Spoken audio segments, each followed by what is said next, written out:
어긋난 삶의 기준이라는 말씀의 제목으로 하나님 말씀 나누겠습니다. 어긋난 삶의 기준. 우리 각 사람에게는 이 세상을 살아가는 나만의 그러한 삶의 기준이 있습니다. 저에게도 제가 개인적으로 내 삶에 이러한 기준을 가지고 살아야지 하는 그러한 신념과도 같은 것들이 있습니다. 그리고 아마 이곳에 계신 여러분들에게도 그러한 여러분들 각자의 신념과도 같은 삶의 기준들이 다 있을 것입니다. 우리가 이것들을 들여다볼 때 한 가지 알 수 있는 것은 모든 사람은 각자 다양한 삶의 기준을 가지고 살아간다는 것입니다. 그 삶의 기준도 동일하고 똑같으면 무언가 생각하기도 편하고 관계성을 쌓아가기도 편하고 용이할 텐데, 그러나 각자가 갖고 있는 다양한 그 다른 삶의 기준으로 말미암아 우리들은 때로 엉키기도 하고 설키기도 한다는 것입니다. 그런데 오늘 묵상하는 우리가 이 욥기 15장의 또 17절 35절의 말씀에서도 우리는 엘리바스가 가지고 있는 그의 삶의 기준을 통해서 어떠한 일들이 일어난지를 다시 한번 바라보게 합니다. 욥기 속에서 늘 똑같은 이야기가 반복되는 것 같아도요, 여러분 그 속의 말씀이 그날 또 다른 은혜가 있음을 믿으시길 바랍니다. 오늘 이 엘리바스가 가지고 있는 그의 삶의 기준의 모습, 오늘 그것은요 그의 말에 의해 드러나고 있어요. 저와 여러분 우리가 가졌던 다양한 그 삶의 기준들이 어떻게 나타납니까? 때로는 그것이 우리들의 삶의 취향이 될 때도 있고요, 나의 선호가 될 때도 있고, 내 삶의 스타일이 될 수 있는 모습이 되기도 합니다. 그리고 그것을 통하여서 우리는 어떻게 되죠? 우리가 흘려보내는 말을 통해서 그 사람이 어떤 삶의 기준을 가지고 있는지를 우리는 알아챌 수가 있죠. 결국 오늘 우리가 던지는 말 한마디 내가 어떠한 언어를 구사하고 살아가는가, 나는 어떠한 말의 사람인가, 바로 그러한 모습이 내가 가지고 있는 삶의 기준을 다른 이들에게 드러내는 그러한 거울이 된다는 것입니다. 여러분, 말이라는 것은요 나를 비추는 거울입니다. 나를 세상을 향해 비추는 그러한 모습이 되는 거예요. 내가 어떠한 말을 하고 있는지, 내가 어떠한 언어를 구사하고 있는지. 그래서 우리는요 그 사람이 말하는 것들을 보면요 그 사람의 모습, 어떠한 사람인 줄 우리는 알 수 있습니다. 그러므로 저와 여러분에게 오늘 주시는 이 말씀을 통하여서 내 삶의 기준이 어떠한 삶의 모습인지, 행여 우리는 어긋난 삶의 기준을 가지고 어긋난 말을 행하고 살고 있지는 않은지, 나만의 스타일이라 고집하는 그 말의 것들이 아니라 우리가 하나님 안에서 주어지는 삶의 기준을 가지고 주의 것들을 말하고 그리스도의 것들을 말할 수 있는 그런 은혜의 사람들을 오늘 이 시간 함께 묵상해 보기 원합니다. 오늘 어긋난 내 삶의 기준 첫 번째 말씀은요, 바로 우리가 내가 세상의 기준이 되어 살아갈 때, 내가 어긋난 삶의 기준을 갖고 있을 때 우리는 바로 내 기준으로 말하게 된다는 것을 기억하셔야만 합니다. 내 기준으로, 자신의 기준으로 말하게 된다. 오늘 말씀 17절 18절입니다. 내가 내게 보이리니 내게서 들으라, 내가 본 것을 설명하리라. 이는 곧 지혜로운 자들이 전하여 준 것이니 그들의 조상에게서 숨기지 아니하였느니라. 아멘. 엘리바스가 욥을 향하여 이렇게 말하죠. 내가 내게 보이리라, 내게서 들으라, 내가 본 것을 설명하리라. 오늘 그가 말하는 것의 중심에는 누가 있습니까? 나라는 존재가, 그러한 주체가 세워져 있습니다. 내가 말하겠다라는 거예요. 내가 듣고 내가 알고 있는 것들을 내게 말하겠다. 그러니까 너는 나한테 들어야 해 라고 이야기를 합니다. 그리고 그 내용들을 보면요 18절에 아까 읽은 대로 지혜로운 자들이 전하여 준 것, 여기서 말하는 지혜로운 자들은 이 대만 사람이었던 엘리바스의 지역에 지혜자가 많았다라고 설명드렸잖아요. 그들의 선조들, 조상들에게로부터 들었던 그런 전통적인 교훈의 것들이 자신의 지식의 기초가 되었다, 근원이 되었다라는 것들을 알려주고 있습니다. 결국에 그가 오늘 말하는 이 말의 기준은요 자기 자신이에요. 그리고 자기 자신이 가지고 있는 그 기초는 전통적으로 자신들에게 주어졌던, 위에서부터 내려왔던 그냥 전해져 내려온 지혜의 전통을 따라 자기에게 학습되어지고 이미 익숙하게 된 습관들이다라고 우리는 이해할 수가 있습니다. 그렇습니다.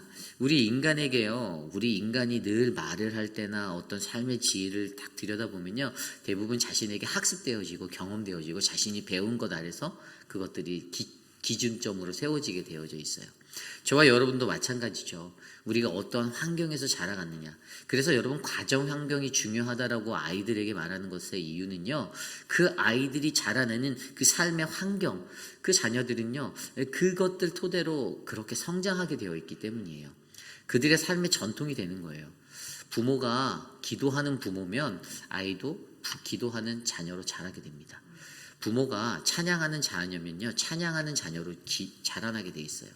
그런데 부모가 가요를 부르는 자녀면 자녀도 가요를 부르려고 하고요. 그리고 부모가 만약에 옳지 못한 어떤 어긋난 모습으로 거짓말과 속임수로 살아가면 자녀들도 그게 맞다라고 생각하고 그렇게 살아간다는 것입니다. 그래서 우리의 눈에 기준점이 되어져 있는 그 삶의 인생은요, 일반적으로 우리의 삶 속에서 내 전통적인 어떠한 것들로 내가 학습되어지고 배워진 그러한 것들로 우리에게 자리를 잡았다라는 것들을 가장 먼저 이해하셔야 합니다. 그래서 오늘 엘리바스가 주장하는 거예요.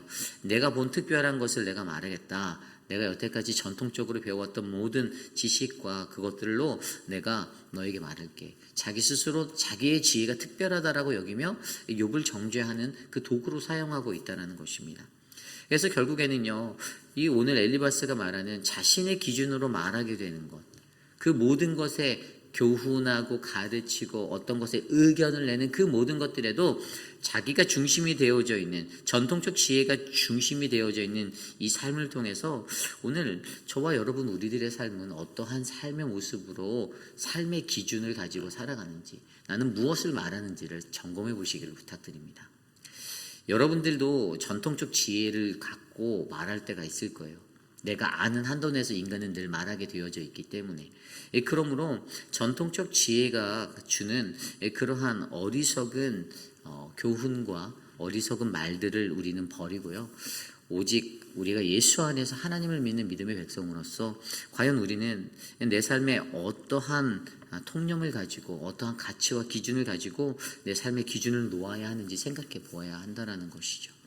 그래서 바로 그것이 오늘 이 시대에 그리스도인으로 살아가는 저와 여러분들에게 과연 우리의 삶의 기준은 무엇인가? 그것은 바로 하나님의 말씀이죠. 시편 119편 105절에 이렇게 나와 있습니다. 주의 말씀은 내 발의 등이요 내 길의 빛이니이다. 아멘. 자신을 전통적인 관념과 통념으로 사로잡고 삶의 기준을 놓고 살아가던 엘리바스, 그 엘리바스의 그 기준이 하나님께 놓이지 못한 건 그가 하나님을 알지 못하였기 때문입니다. 설령 하나님을 알았다 하더라도 그의 삶의 중심에 하나님이, 그의 말씀이 들어오지 않았기 때문입니다. 그런데 오늘 이 시대를 살아가는 저와 여러분에게는 우리는 하나님을 믿는 백성으로 이 땅을 살아가고 있습니다. 그리고 우리의 삶에는 늘 하나님의 말씀이 들리워지고 우리는 그 말씀을 영의 눈을 들어 듣고 이해할 수 있는 지각이 우리에게 담겨져 있습니다. 그 영적인 능력을 가진 우리들이요, 하나님의 말씀을 따라 이 길들을 걸어가는 인생이 되기를 원합니다. 내 삶의 기준이 돼서 내가 맞다라고 고집하면요, 여러분, 그것은 그냥 똥꼬집밖에 되는 거 아니에요. 이게 하나님 앞에서 정말로 지혜롭고 정말 맞는지는요, 사실 정답은 없지만 그래도 가장 중요한 것은 다른 사람들과 통념적으로 그것들 안에서 서로 디스커스하고 의견을 나누고 조화를 이루는 그러한 길들을 우리가 배워나가야 합니다. 그런데 다만 교회라는 공동체에서 특별한 한 가지는 있어요. 그거는 뭐냐 하면요, 사실 우리가 하나님의 나라의 질서를 가진 공동체로 세우기 위해서는 하나님의 말씀이 기준이 되어야 된다는 거죠. 이것을 잘 이해하셔야 돼요. 다른 사람의 의견을 듣지 않는 것이 아니라 그들의 의견을 듣지만 그것이 하나님의 말씀에 어긋난 삶의 논리가 되면 하나님의 공동체인 교회는 그것을 행할 수가 없다라는 사실을 기억하셔야 됩니다. 그래서 그것의 척도가 되고 기준이 되는 사람들이 누구냐면 목회자, 그리고 당회원들이에요. 리더십들이에요. 그래서 여러분들은 오히려 저들의 영이 성령 충만하여서 늘 하나님의 말씀에 깨어있기를 위해서 기도해 주셔야 돼요. 그래서 여러분들의 삶의 기준 가운데 과연 내가 가지고 있는 그 내 기준으로 여전히 나는 누군가에게 말하고 있지 않은가? 나는 그 기준으로 판단하고 정죄하고 있지는 않은가? 그리고 내 삶의 기준에 하나님의 말씀이, 여호와의 말씀이 내 발을 비추는 등불이 되어 내 길에 빛이 되고 있는가를 점검해 보시며 오늘 하루도 살아가실 때 더욱더 거룩한 은혜의 말들을 쏟아내시는 우리 모두가 되기를 소망합니다. 이것이 오늘 말씀의 첫 번째 어긋난 삶의 기준, 바로 어긋난 삶의 기준을 가진 자들은 자신의 기준으로 말하게 된다입니다. 오늘 마지막으로 두 번째 어긋난 삶의 기준 두 번째 말씀은요, 바로 고난과 악인의 운명을 함께 엮는 어리석음을 가진다라는 것입니다. 내 삶의 기준으로 살아가는 자들은요, 늘 고통당하는 일을 악인으로 단정짓는 이 정죄함의 모습을 가지고 살아갑니다. 그래서 고난과 악인의 운명을 그냥 같이 묶어버려요. 이 오래된 이 구약 시대 때에 많은 사람들이요, 어떠한 오류를 가지고 살아갔냐면 그들이 고통당하고 고난당하는 것, 병들고 아프고 어려운 일을 당하는 것이 다 죄 때문이다라고 생각하였습니다. 죄로 인해서 인과응보적인 가치와 기준을 가지고 그것을 판단하다 보니 오늘 욥이 당하는 고난을 바라보는 엘리바스 또한 너의 죄 때문이야. 소발과 다른 친구들 모두가 다, 3명의 친구가 다 그것은 너의 죄 때문이야 라고 말하는 것입니다. 그들에게 잘못 갖춰진 기준이 바로 이 고난, 이퀄 악인의 운명이라는 것이었습니다. 악한 자들이 고통당하는 그 이유가 너가 악하기 때문이야 라고 단정 지어버리는 거죠. 여러분, 우리가 너무나도 잘 알고 있지만 실제적으로 우리가 신앙생활 할 때 우리가 누군가가 고통당하고 내가 고통당하면 그게 다 나의 악함 때문일까요? 아닐 수가 있어요. 우리 하나님은요, 아주 선하고 아주 거룩하고 정직하게 살아가는 자에게도 이 고통을 주십니다. 그 이유는요, 우리 하나님이심을 우리로 하여금 잊지 않게 하려고 하는 거예요. 우리의 삶의 주관자 되시는 하나님께서 우리의 삶을 이끄시고 인도할 때 늘 따뜻하고 좋은 것들만 우리에게 밝혀주시면 좋은데, 우리 하나님은 우리가 이 어려운 땅에서 강한 한 믿음의 존재로 꿋꿋하게 살아가기 위해서 우리를 연단시키시고 우리를 인내케 하시고 훈련하시는 하나님이심을 기억하셔야 하는 것이죠. 오늘 말씀 20절로부터 35절까지의 말씀에요, 이제 엘리바스의 입에서 쏟아지는 그 악인의 삶, 악인의 멸망에 대한 이야기가 나와 있습니다. 그가 말할 때 20절에 뭐라고 말합니까? 악인은 그의 일평생에 고통을 당할 것이다. 포악자의 삶의 연수는 정해져 있다. 그리고 21절에도 그의 귀에는 무서운 소리가 들릴 것이고 그가 평안할 때 멸망시키는 자가 그에게 이를 것이다. 22절에도 넘어가면요, 그가 어두운 데서 나오기를 바라지 못하고 칼날이 숨어서 기다리고 있다. 23절에도 그가 헤매일 것이고 음식을 구하여 이르기를 어디 있느냐 하며 흑암의 날이 가까운 줄을 스스로 알게 될 것이다. 결국에 이것들을 종합적으로 해서 24절에 한 구절로 이렇게 말합니다. 환난과 역경이 그를 두렵게 하며 싸움을 준비한 왕처럼 그를 쳐서 이기리라. 아멘. 간단하죠? 뭐라고 말합니까? 악인의 삶에는 환난과 고통이 가득한 삶이 될 거라 말합니다. 그리고 그들은 반드시 멸망을 당할 것이다 라고 정의합니다. 이게 악인의 삶이다라고 엘리바스가 말하는 거예요.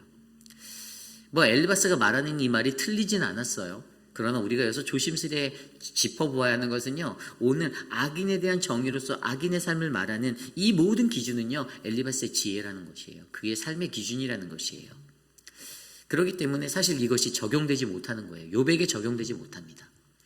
욥을 악인이라고 지칭하고 욥을 악인이라 정의하는 그의 이 말이 그에게는 오늘 은혜가 되지 못하는 거예요. 욥에게는 은혜가 되지 못한다는 거예요.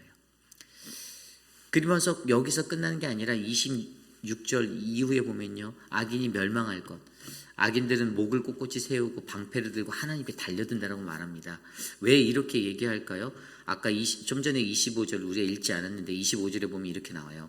이는 그의 손을 들어 하나님을 대적하며 교만하여 젖는 자에게 힘을 과시하였습니다. 왜 악인이 그렇게 되냐 설명했는데 그 이유가 하나님을 대적했대요. 자신이 가진 교만함으로. 여러분, 이 말을 하고 있는 오늘 엘리바스 스스로가 자신이 교만하여 하나님을 대적하는 행위를 하고 있는데 그는 그것을 알아채지 못해요. 그리고 오히려 욥을 향하여서 너가 교만하였기 때문에 하나님을 대적하였기 때문에 그래서 너는 이 벌을 받는 거야 라고 그를 정죄합니다. 이러한 것들로 26절 이후에 그 모든 것들을 다 이야기하면서 그 인생이 어떠한 멸망의 자리에 이를 것인지를 일일이 이야기하고 있어요. 31절에 보면요, 그가 스스로 속아 허무한 것을 믿지 아니할 것은 허무한 것이 그의 보응이 될 것입니다. 허무한 것을 붙잡고 살아가는 인생이 그의 보응이 된다라고 얘기해요. 너무나도 지극히 당연한 말, 맞는 말들을 다 하고 있어요. 그리고 포도 열매가 있기 전에 떨어진 같고 감람꽃이 떨어진 같은 인생이 될 것이다. 뭐 뒤에 34절 35절에 가면 뭐 자식도 낳지 못할 것이고 뭐 너의 장막은 불탈 것이고 또 재난은 잉태하여 죄악을 낳으며 그들의 뱃속은 속임수를 준비하는 자가 될 거다라고 이야기하죠. 다 맞는 이 말 속에서 여러분 오늘 한 가지 눈에 보이는 것은요, 엘리바스는 자신의 기준으로 정죄하고 있다는 것입니다. 그런데 그 포인트가 틀렸어요. 욥이 죄인이기 때문에 너가 고통당하는 건 당연하다라고 말하며 정죄하는 것, 이 악인의 운명이 바로 욥의 운명이다라고 말하는 것, 이거 자체가 잘못됐다라는 것입니다. 오늘 엘리바스는 판단하고 있습니다. 근데 여러분, 우리가 일상 속에서 우리가 판단은 누가 해야 합니까? 하나님이 하셔야죠. 다 잘 알고 있는 이론이에요. 우리가 판단자가 되지 말자라는 이 생각들은요, 우리가 너무나도 잘 알고 있는 얘기예요.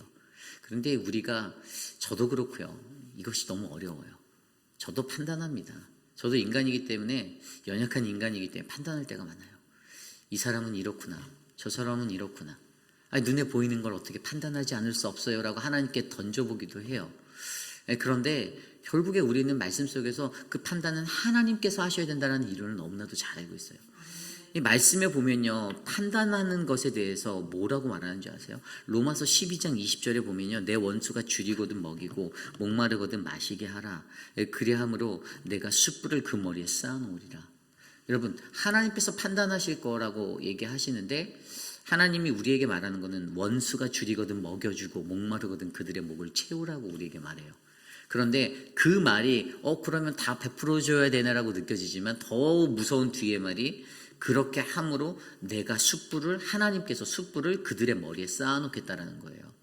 하나님의 심판은 차곡차곡 쌓여 있을 거라는 거예요. 내가 반드시 이 숯불, 이 어떤 심판의 대명사가 되는 이 숯불을 그의 머리에 쌓아놓겠다는 굉장히 무서운 말이거든요. 근데 하나님께서 이렇게 하실 거라고 우리에게 말씀을 해주시는데, 우리 인생들이 사실 우리도 그 하나님됨을 알면서 하나님이 판단하실 것을 알면서 우리는 일상 속에서 늘 자꾸 우리 스스로가 판단하는 이 어긋난 일들을 저지르게 된다는 것이죠. 그런데 이 로마서 말씀에 정말 은혜가 되는 이야기들이 또 나와요. 로마서 2장에 보면요, 이렇게 나와 있어요. 2장 5절부터 11절입니다. 다만 내 고집과 회개하지 않는 마음을 따라 진노의 날, 곧 하나님의 의로우신 심판이 나타나는 그날이 임할 것인데 진노를 내게 쌓는도다. 6절입니다. 하나님께서 각 사람에게 그 행한 대로 보응하시리라. 7절. 참고 선을 행하여 영광과 존귀와 썩지 아니함을 구하는 자에게는 영생으로 하시고, 오직 당을 지어 진리를 따르지 아니하고 불의를 따르는 이에게는 진노와 분노로 하시리라. 9절입니다.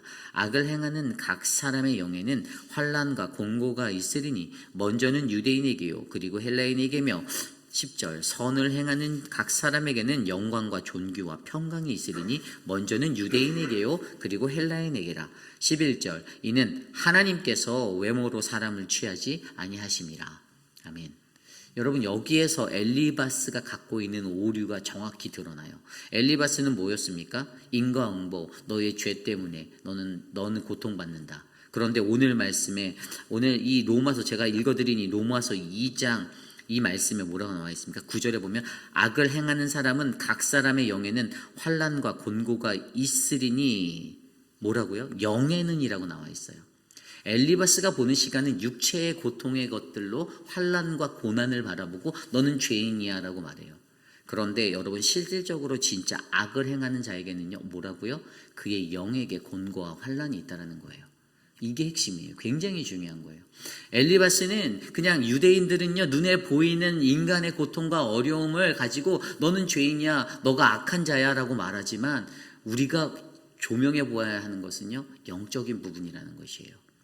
영적으로 곤고하고 영적으로 환난받는 이들이 그들의 악한 그런 것들 때문에 그들이 힘들어한다라는 것, 여러분 이 분별을 정말 잘 이루어내셔야 하는 거예요. 어떤 사람이 악인인가? 우리가 물론 선과 악을 구별해야죠. 그 분별 잘 해야죠. 근데 우리가 판단을 할 수 없지만 우리가 눈으로 보고 기준을 삼아야 하는 것은요 그들의 육체가 고난받아서가 아니라 그들의 영적인 것들이 곤고하고 환난받는 인생, 그 불쌍하고 안타까운 인생일 때 우리는 그 기준으로 이것들을 바라볼 수 있다는 거예요. 결국 여러분 엘리바스는요 욥은 악인, 죄 짓는 사람, 이 정죄함의 근거는요 그가 바로 육신이 고통받고 있다는 근거였지만 정말로 하나님의 사람의 올바른 이 악에 대한 구별과 이것은요 바로 그들의 영이 고통받고 있는 그 모습들, 환난받고 있는 영적으로 혼란해하고 정말 갈팡질팡 막 넘어지고 좌절하고 이렇게 곤고하고 고통받는 그 자들의 영혼들이 우리의 눈에 들어오면 그들을 위해서 우리는 긍휼로서 기도해야 한다는 사실을 기억해서야 합니다. 그렇습니다. 오늘 엘리바스는요 이 고난과 악인의 운명을 함께 엮는 어리석음을 가진 자였습니다. 그가 왜 이러한 인생을 살았습니까? 자기의 삶에 자신이 기준이었어요. 자신의 지혜를 신봉했어요. 자신의 것들만을 믿었어요. 하나님의 말씀과 하나님의 그 은혜와 그의 지혜가 우리의 삶의 기준이 되는 것이 아니라, 내 삶의 기준이 되는 것이 아니라 그냥 내 생각, 내가 맞다라고 생각하는 그 어긋난 삶의 기준을 가지고 그가 인생을 살았습니다. 결국 앞서 말씀드린 대로 그가 던진 그 한마디의 말도 욥에게 위로가 되거나 격려가 되지 못했다는 사실이에요. 오늘 저와 여러분 우리의 인생은 어떻습니까? 우리는 내 삶의 근거가 무엇인지를 찾으셔야 합니다. 그리고 그 삶의 모습의 가장 결정적인 것은 우리의 말을 통해 나간다는 것들도 주의하셔야 돼요. 우리가 던지는 한마디 한마디의 말을 통해서 나의 거친 말, It's okay, I don't care 라고 생각하는 그 어긋난 말, 여러분 그 말 속에 하나님의 은혜가 없다라면 사실 그 말은 아까 나온 대로 허망된 삶일 뿐입니다. 그러니 여러분 우리들의 입술을 다스리시고 내 생각을 다스리시며 하나님의 말씀으로 내 삶의 기준을 놓아 이 땅의 선과 악이 무엇인지 올바르게 구별하고 살아가는 거룩한 우리 모두가 되시기를 간절히 축원합니다. 오늘 주신 말씀을 놓고 함께 기도합니다. 하나님, 내 삶의 근거가 당신이 되길 원합니다. 주님이 나의 삶의 기준이 되어주시고 그 기준으로 우리의 말이 바뀌고 우리의 삶이 바뀌고 내 행동이 바뀌고 내 추구하는 것들, 내 모습이 바뀌는 은혜가 넘치게 하옵소서. 이 시간 함께 기도드립니다.